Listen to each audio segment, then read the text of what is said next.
Hello, boys and girls. This is Mrs. Kimbrell, and I'm one of your third grade language arts teachers. I'm going to be reading to you every week our mentor sentence book, or I might just put in a YouTube link for you to listen to it.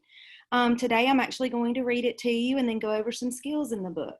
Each week, we are going to be doing a mentor sentence book that has a sentence that we pull out of the book. Okay? So the sentence that I want you to look for this week is, Sarah's hands were cold and clammy. When you hear me read that sentence, give me a thumbs up, okay? And then we'll go over some skills with the book. So your book for this week is First Day Jitters. Author is Julie Danberg, illustrated by Judy Love. Sarah dear, time to get out of bed, Mr. Hartwell said, poking his head through the bedroom doorway. You don't want to miss the first day at your new school, do you?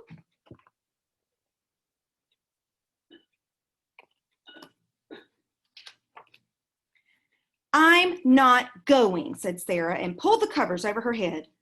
Of course you're going, honey, said Mr. Hartwell, as he walked over to the window and snapped up the shade.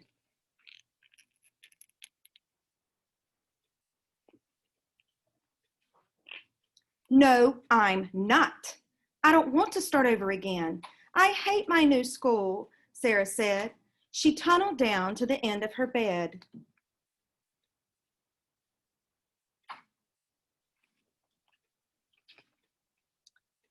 How can you hate your new school, sweetheart? Mr. Hartwell chuckled.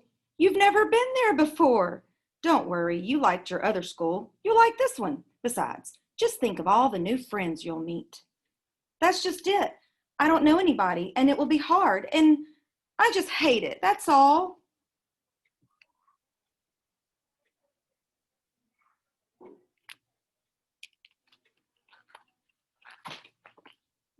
What will everyone think if you aren't there? We told them you were coming.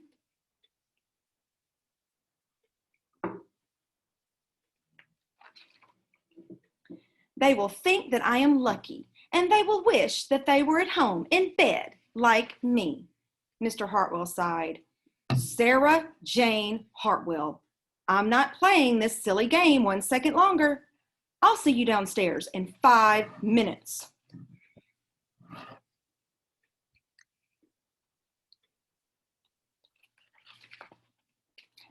Sarah tumbled out of bed. She stumbled into the bathroom. She fumbled into her clothes.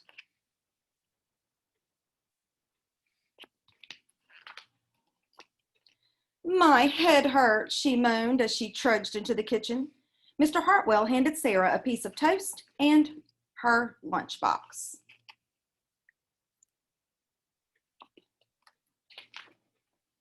They walked to the car. Sarah's hands were cold and clammy. There's your mentor sentence. They drove down the street. She couldn't breathe.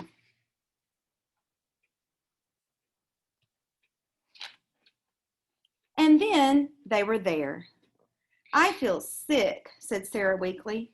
Nonsense, said Mr. Hartwell. You'll love your new school once you get started. Oh, look, there's your principal, Mrs. Burton. Sarah slumped down in her seat.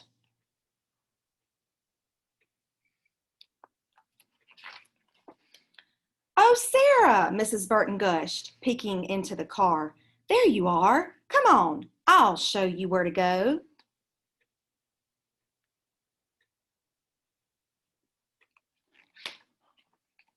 She let Sarah into the building and walked quickly through the crowded hallways. Don't worry, everyone is nervous the first day, she said over her shoulder as Sarah rushed to keep up.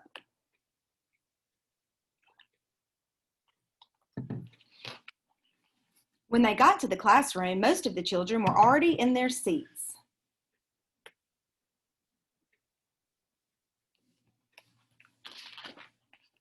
The class looked up at Mrs. Burton, and as she cleared her throat, Class, attention please, said Mrs. Burton. When the class was quiet, she led Sarah to the front of the room and said, Class, I would like you to meet Your new teacher, Mrs. Sarah Jane Hartwell. So how many of you thought that Sarah was a student and a little girl? Sarah Jane Hartwell is actually the teacher. So Mr. Hartwell was her husband, and he was trying to get her ready for school. So guess what? Teachers can get nervous too. All right, it is okay to be nervous on your first day of school. All right, so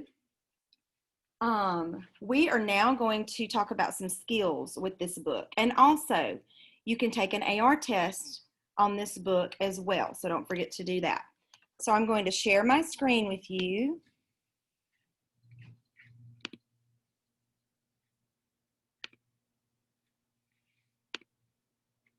Okay. All right, so our lesson. The mentor sentence from First Day Jitters is that Sarah's hands were cold and clammy. So the skills that we need to know from that is we are going over 3 different skills this week. We are going over complete sentence, complete subject, and complete predicate, and what all of those 3 things mean. So a complete sentence tells a complete thought and has a subject and predicate.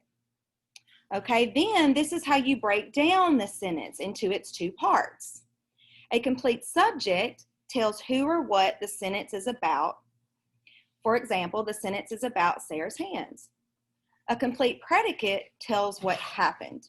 That includes the verb and the rest of the sentence. Okay, the verb is were and the rest of the sentence. So notice how I color coded it. Sarah's hands is in red as your complete subject, and your complete predicate is in blue, were cold and clammy. So were actually takes the place of the action word. It's called a being verb, but it can also be a verb too. So were cold and clammy is your predicate. Okay, and then this breaks it down a little bit more for you. Okay, a complete sentence includes a complete subject and a complete predicate. Again, Sarah's hands, the hands belonging to Sarah, but that is what our sentence is about. That's your complete subject. Your complete predicate is your verb and the rest of the sentence, which is were cold and clammy. Okay? Now, a couple of parts of speech to know with this book. We saw a possessive noun. Sarah's. Sarah's is a possessive noun because it shows that something belongs to Sarah. The hands belong to Sarah. Okay? An adjective. Adjectives are words that describe or tell about something. So these words are describing Sarah's hands in the sentence. These words are called adjectives. The adjectives are cold and clammy. Okay? So a noun, remember from 2nd grade, it names a person, place, or thing. So a noun that shows ownership is called a possessive noun, and it has an apostrophe S if it names one person like Sarah. So the hands belong to Sarah. If anything owns something in the sentence, then that becomes a possessive noun. Okay, and when one owns something, that's apostrophe S. For adjectives, those are just your describing words. Okay, your describing words telling what her hands felt like and what they were like, and that was the words cold and clammy. Okay, so for your practice today, you are going to be working on those skills. So if you need to look back at this video for a review, you can do that. Okay, so I hope this helped y'all. Each week, I'm going to be the doing your mentor sentence book with your skills. So I look forward to seeing you next week too. Thank you. Bye.